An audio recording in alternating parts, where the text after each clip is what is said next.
When she starts to bleed, she doesn't sit in a puddle of water. Like, feel how hot it is. Yeah. So fluff it up so This, Yeah, she has a this little one. seems like this should So, be so with that this it in can place vent. here, Let me go over. I could then inject straight into here. If I can get my catheter through there. Thank you. Are these vents on the side of her head? Or Speakers. Yeah, they are. speakers? But it feels like heat's coming out though. Okay. I feel a lot of heat. And I can take this off here. we'll just keep this Yep. for Keep that. future use. Yeah. Now, ideally, I would have put this in here ahead of time, such that I could mix it. So what I'm going to do is, if Alice, if I can get the speaker there, yep. I mean, yep. Hook this up, and do me a favor. Do pump it a couple of times with the pump. I want the fluid to go in there. Nope. He locked it. Yep. Twist it. Twist it. Yeah, no, try it. Turn it. Yeah. Push down and then I twist. guess you have to put, that's fine. Okay. Keep going. Keep going.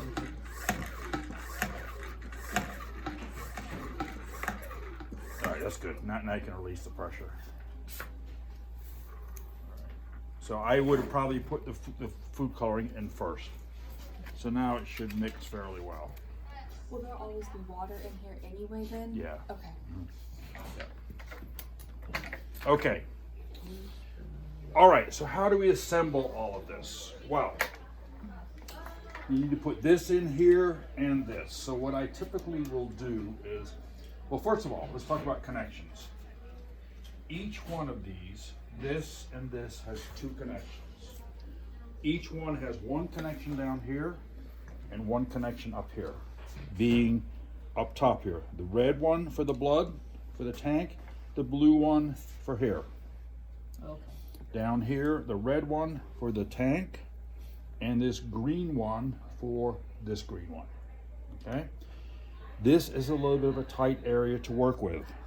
So what I do is, when I put this in here, I don't put this all the way down first. I hook this up like this. I want to make sure it clicks in place, and then I set it up here so that I have room to work with. Room to be able to pull this through. So just like before, I'm going to fold this up. Thank you. And I'm going to pull this through from here. Kind of fold this together. Cottonseed oil. Yeah. Overkill. It would help. Get to lubricate some more. Now, once I get that like that, then I can connect this red one down here. And again, make sure it clicks so that you know it's going to have blood coming out. And the red is from this. Yep. This one, it clicks in place. Now I've got those two connections. I can slide this one down in here and it sits right like that in there. Okay. And then this one can come down here. And this one can come here. Okay, and I put this on the outside. And this can sit down here. Okay, so that's the internal part. This orange one here does not have a connection. Okay, it's a vent. Okay, so we've got everything in here. Now, this is where we make her look pretty, as pretty as we can make her look. So we tuck this underneath here. Put this under here. And this is sometimes the tricky part, is getting this underneath her bottom here. And this is why the towel helps. And this part goes on the outside, connects to that plug we had back there. It doesn't have to actually connect, but that's where it goes. Okay? Then we get this lined up here. And if you're going to put it in a Foley catheter, you want to make sure that the opening here lines up with the other one there so it will insert properly, just like with a prepartum or the antepartum birth canal. Okay? That's the setup. Now, if you're going to have her bleeding, you may want to put a little bit of Vaseline on here, but we're not going to leave it on here for very long, so it shouldn't be a problem here. okay? Because it will tend to stain the skin, but we're going to wipe it off very quickly. All right, that's the process. Any questions on that? Question for Vaseline. For Moulage, they say petroleum jelly. Same thing. Okay. Yeah. Wasn't sure if one was Yeah. better than the other. Nope, same thing, same thing. Okay, we're gonna use the same abdomen we did for the other one. Also, this is where, from your perspective, is this laying too posterior or do you wanna make it higher? So you can lift this up a little bit. When I put this in, you tell me if this is seated properly or not. High enough. Okay. I feel like we should put one in between here. So it doesn't Would you like it raised up a little bit? no, that's good. Okay. So, when we start this scenario, if I start this scenario, what'll happen is that uterus will become boggy from the beginning. So before you start anything, I let the students palpate this. And this is what you should feel for the firm uterus here. Okay? Now, excuse me. Get my water. Okay. Get under here. So let's go into the scenario. I know we haven't shown this next door, but I will do it here. We're going to go back into the system. We are in the SCE manager. I'm going to go to major postpartum hemorrhage. Now, before I run this, we're going to talk about this. So we're going to click on review. This scenario has 9 different states. This scenario, let me go over to the whiteboard because it'll be a little bit easier for everyone to see. It starts off with initial assessment.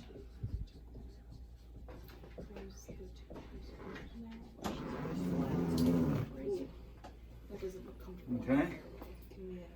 This scenario is different from all of our scenarios in that a possible endpoint is state 2, which is called uterus contracts.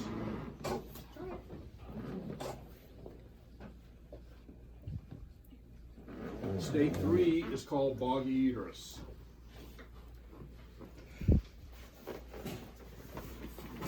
State 4 is called after blood products.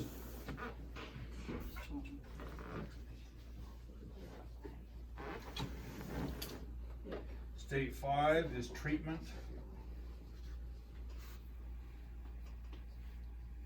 with prostaglandins.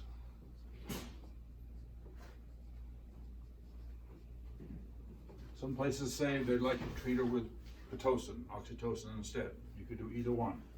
State 6 is treatment with bimanual massage. Need care provider for that. State 7 is treatment with intrauterine balloon. She will actually accept a Valkyrie. You can put it in her and put in 500 milliliters of fluid to help tampen on that. Okay. State 8 is called uterine artery embolization, which obviously can take a cardiovascular interventionalist. And state 9 is surgery. Okay. So these are endpoints, and this is their endpoint. This is the one you're going to use. Now, related to all of this is her bleeding status and the status of the uterus.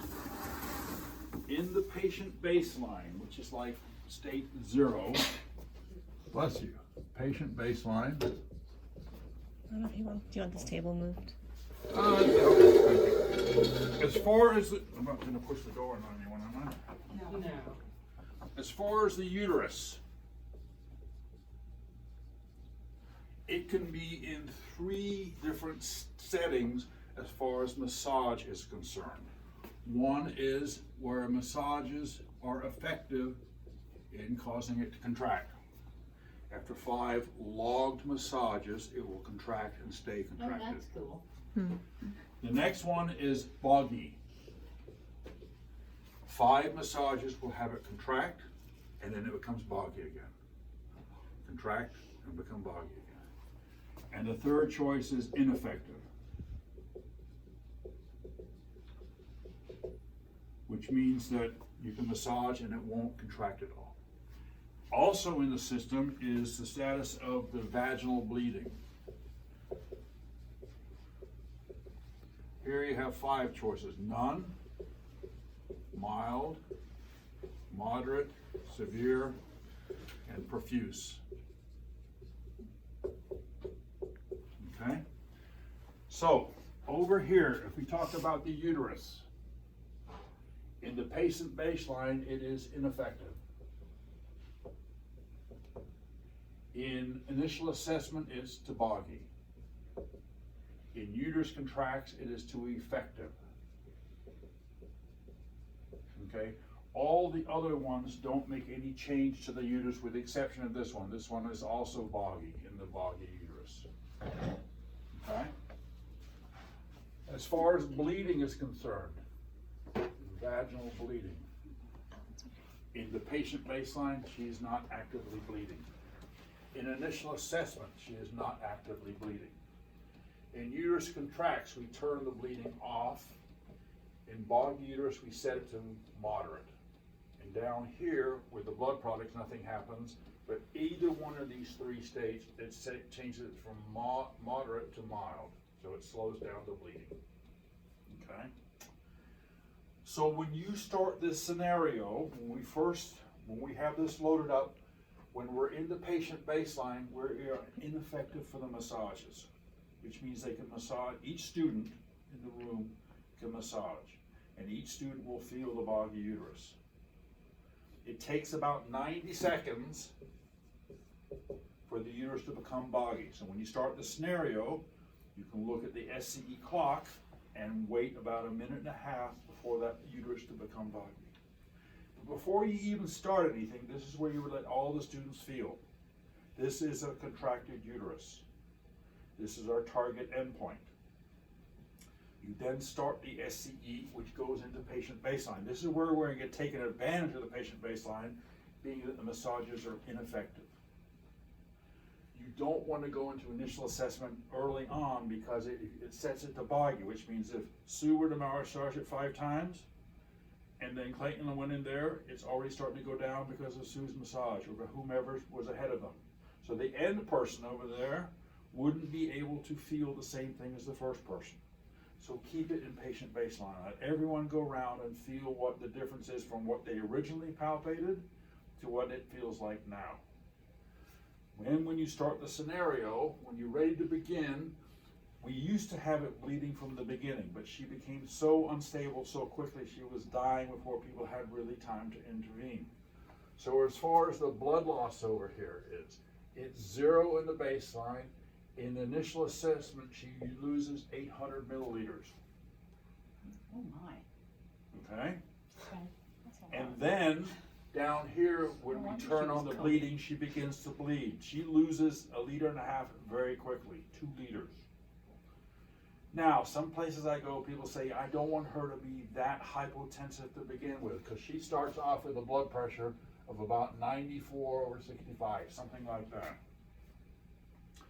So they say, how could we make her so her blood pressure isn't So so do you low? mean she had an 800 blood loss, or She she gets one? She had an 800 blood loss. Okay. Before they come in. They see All that on right. the history. Yes. All right. Okay. That makes So let me ask you a question. If you wanted the blood pressure to be a little bit higher, what could you do? Yes. Copy it and then go in and edit the initial. Well, that's how you could do it permanently. What can you do on the fly? What can we do here when we're about to run this one so she doesn't start off quite so low? Go to patient. So the easiest thing to do is before the students even come in, or when you start it, before you start the scenario, you just give her back, say, 400 of the blood. And I'll show you how to do that. Okay? So, that's what you can do. Just make it easy. Just go ahead and give her some of the blood back. You could give fluids back, but then you're going to be, then you're going to have a different hematocrit and hemoglobin. This is the other part I hadn't mentioned. In the system, there is modeling of the hematocrit and hemoglobin. So if they replace this blood loss with pure crystalloids, you'll begin to get a dilutional effect. Okay? When you get to this state right here, behind the scenes, it gives her a liter of blood products back. I think it gives some whole blood, it gives some packed red cells, and I think it gives some colloids. Okay? Now, in our system, there is no difference between colloids and crystalloids, how they act in the patient. So we're not going to have any such, if you give crystalloids, it's going to have some third spacing going on. Okay? So there is no real difference. But this will cause her blood fluid balance to go up by 1 liter. Okay? Now, one thing I hadn't mentioned, but this is the time to mention it. What is the driving thing for her to die? In the software, from day one, we have this thing called the ischemic index. Ischemic index. This is a model-driven number. This is not something you're going to do a lab report on. It's not something you're going to tell your students. It's your indication of how close she is to the edge of cliff, i.e. how close she is to dying. It is a manufactured number in the models. But the important part is when the ischemic index is greater than a value of 0.9, don't worry about the number. When it's greater than that, she will be in sinus rhythm. She could be bradycardic, she could be tachycardic, she could be normal range. What we're really doing is looking at the supply-demand ratio to the heart. How much are we taxing that heart, and how much are we supplying it energy, i.e. blood and oxygen? As the blood and oxygen are going to decrease, that number goes down. As it gets better, we give blood products, it goes up. As we make it work harder, it goes down. More tachycardic, things like that. Once it falls below 0.9, it starts to spiral down through a series of rhythms. It goes into first mild ischemia, moderate, and then eventually progressing into VTAC, and then VFib and death. So when the II is between 0.4 and 0.9, you have various rhythm changes going on. There's a chart. I can show you that, but I don't want to muddy the waters too much. The important part from your perspective is when the II is less than 0.4. Actually, I have my thing going the wrong way. It's less than 0.4. She goes into VTAC, pulseless VTAC.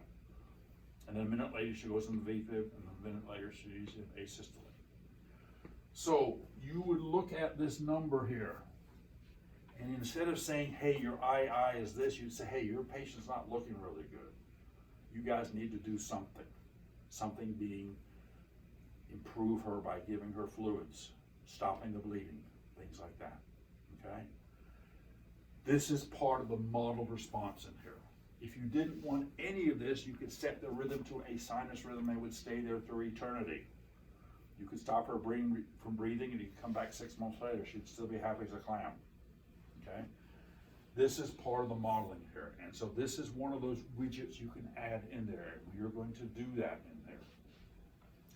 This is the backstory. So the long story short of this, when you start this one, you let everyone have a feel of the uterus after you start it. So they feel the boggy uterus.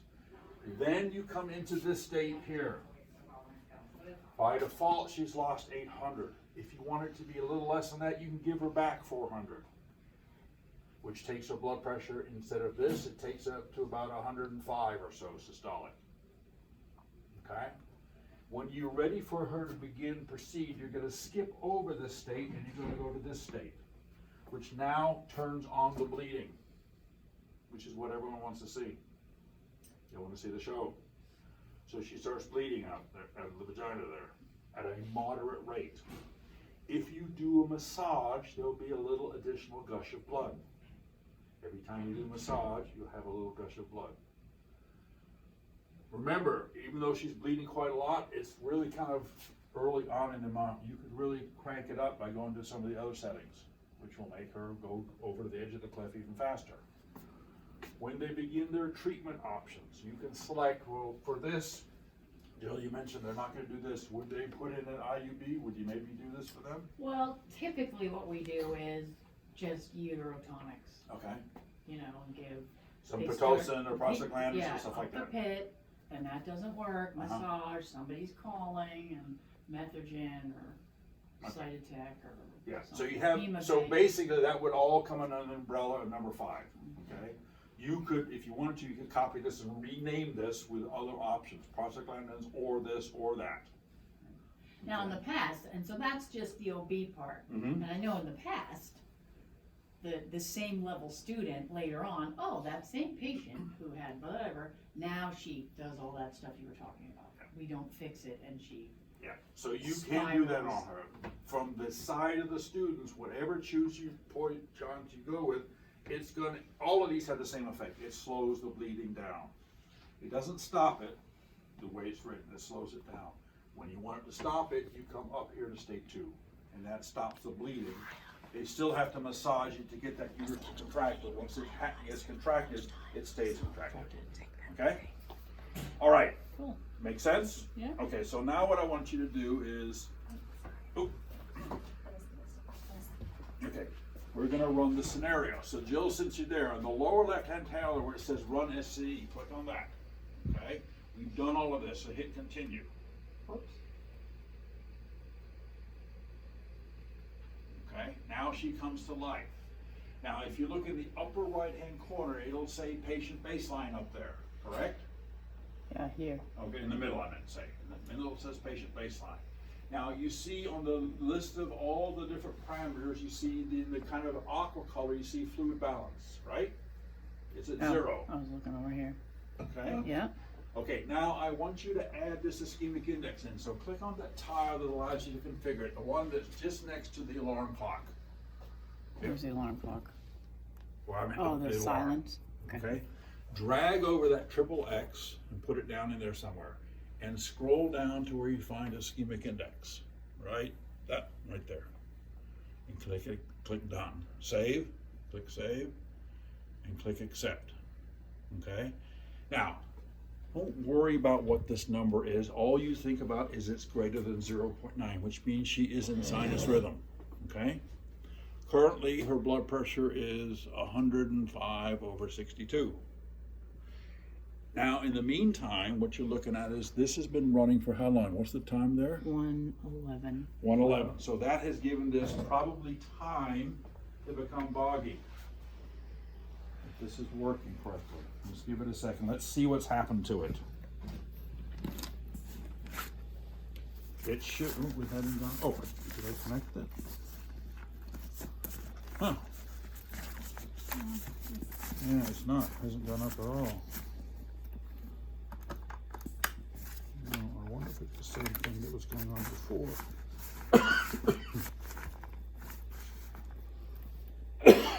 We are in patient baseline.